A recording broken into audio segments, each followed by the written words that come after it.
Les amis, on se retrouve pour le bilan de la semaine marché boursier, marché crypto avec une semaine cool mais aussi calme. Donc espérons que c'est pas le calme avant la tempête. Donc on va voir les différentes actualités. On finira aussi par le DCA Challenge. Donc je vais vous partager dans quoi je vais investir chaque semaine en bourse au niveau du portefeuille qu'on va créer ensemble. Donc c'est parti. On commence en premier par le VIX qui au cours des 5 derniers jours a baissé. Donc ça, c'est vraiment top. Sur un an, le VIX quasiment moins 41. Donc les indices, ils font l'inverse du VIX, hein, sur la semaine. C'est souvent l'inverse que ça fait. Quand le VIX baisse, on a les indices qui montent. Donc le CAC 40 0,65 et le SPY, juste ici, on est sur 1,58. Donc c'est pas mal, hein. Là, les indices au niveau de la bourse, ça se comporte bien. Pour la map du S&P 500, on va vite comprendre pourquoi on a les indices qui ont bien monté cette semaine, notamment le S&P 500. C'est parce que les grosses capitalisations ont très bien performé. Nvidia plus 10 en 5 jours, Google plus 4, Meta plus 5, Amazon plus 5, Tesla plus 7. Donc forcément, ça tire vers le haut l'indice.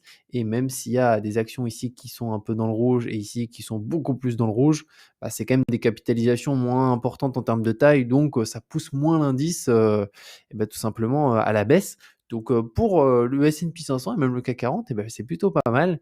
Ensuite, on passe à notre euro-dollar. Alors, est-ce qu'il est en train de redresser la barre? Mauvaise nouvelle. Sur une semaine, on a reperdu moins 0,4. Donc, pas terrible. Pour le coup, ça se corse, hein, pour notre euro. Donc, on va le suivre. Mais la semaine dernière, il était à 1,0995, quelque chose comme ça. Donc là, on s'est repris une petite cartouche au niveau de notre euro. Après ça, hors PA.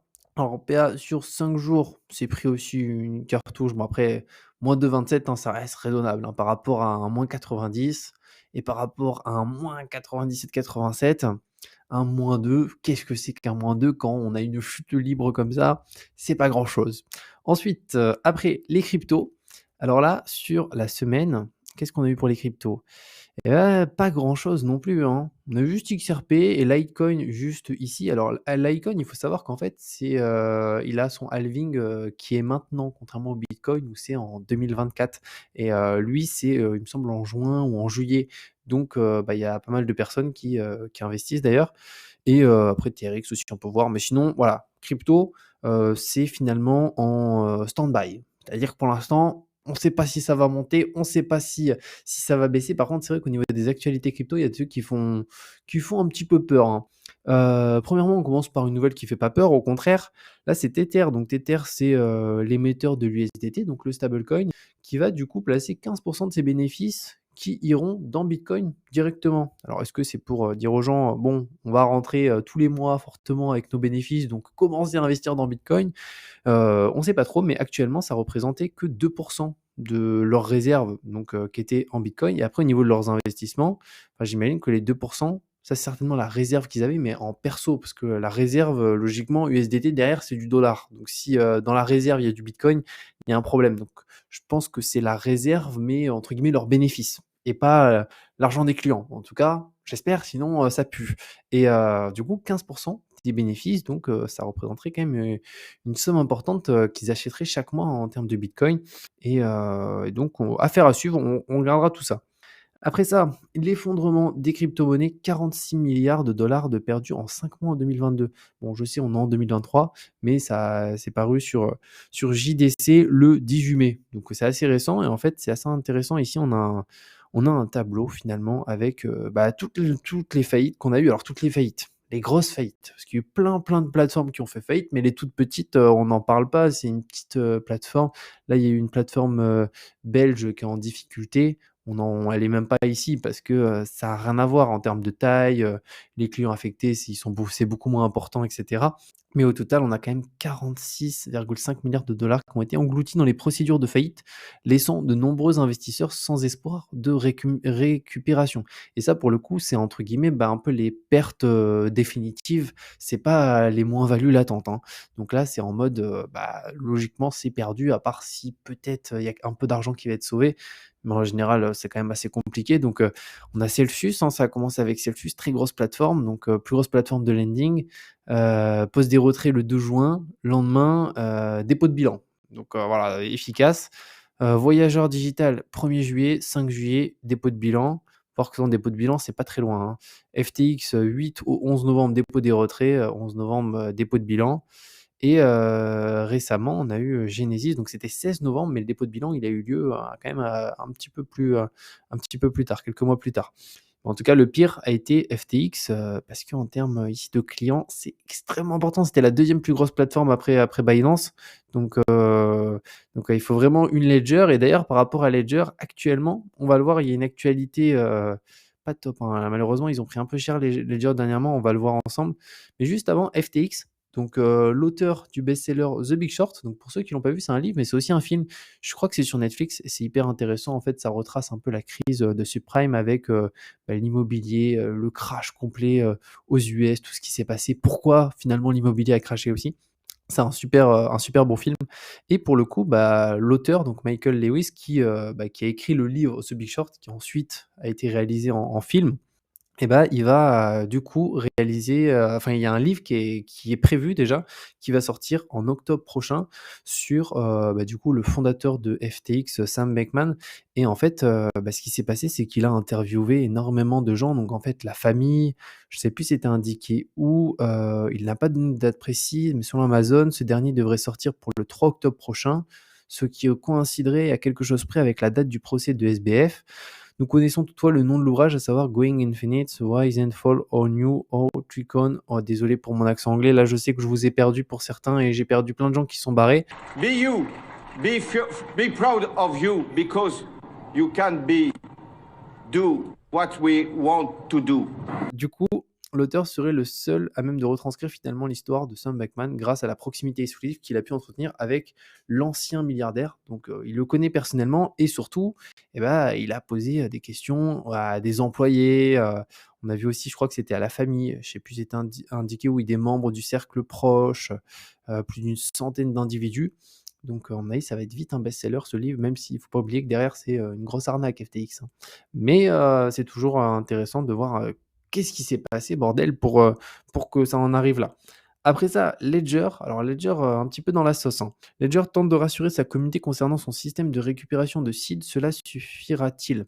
En gros, pour les Ledgers, ce qui normalement, en fait, c'est simple, on a nous-mêmes, une seed phrase, donc c'est des mots de récupération si jamais, on a une clé, qu'on la perd, qu'on se la fasse voler ou toute autre chose, hein, qu'elle explose, qu'elle ne fonctionne plus, ou autre. Et en fait, ils ont créé du coup un nouveau système. Alors, c'est pas du tout une obligation de l'utiliser. D'ailleurs, c'est réservé que, à la Nano X. Moi, je sais que sur les miennes, ça fonctionne même pas, je peux même pas le mettre. Mais, c'est un système qui permet de découper sa seed phrase, donc en fait les mots de récupération, si jamais on perd ses cryptos, et ensuite de les envoyer à 3 entreprises un peu de sécurité et de données, qui entre guillemets, les préservent.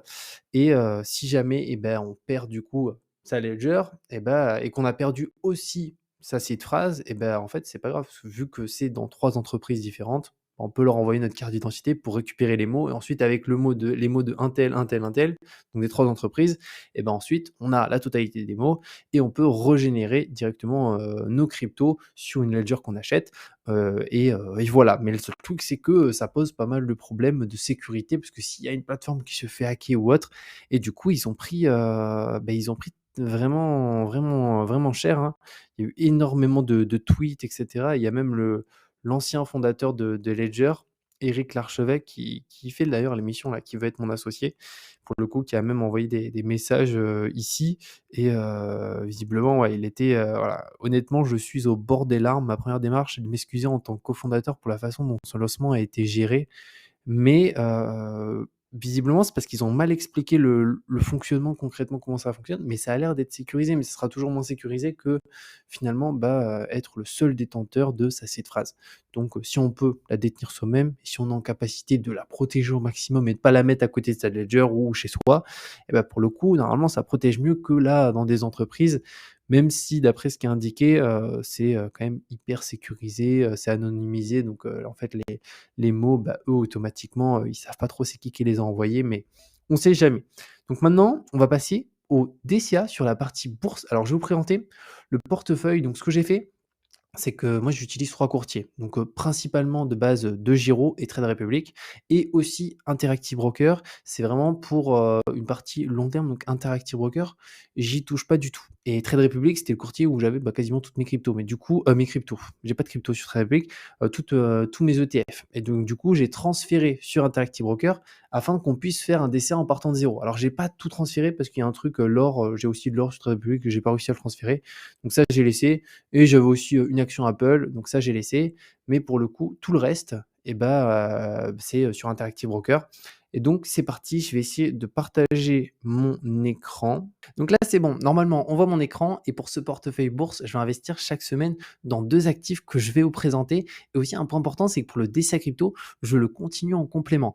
Par contre, ce que je vais faire pour le DCA crypto, c'est qu'au lieu d'investir chaque semaine, je vais investir toutes les 2 semaines. Pourquoi? Parce qu'en fait, au niveau du suivi du portefeuille, c'est plus simple à gérer parce que j'utilise une application qui s'appelle Delta. C'est d'ailleurs beaucoup à me demander quelle application j'utilise pour suivre le portefeuille crypto.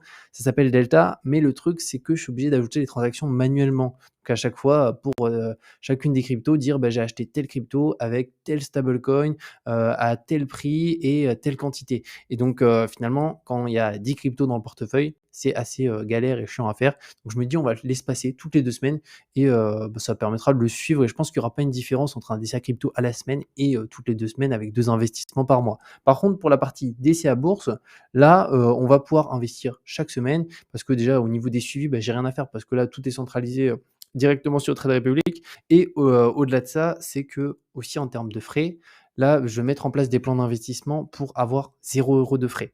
C'est aussi pour ça que là, je vais à fond utiliser, Trade Republic pour le DCA crypto, DCA bourse parce que, les frais quoi. Si on passe des heures toutes les semaines, c'est pas bon.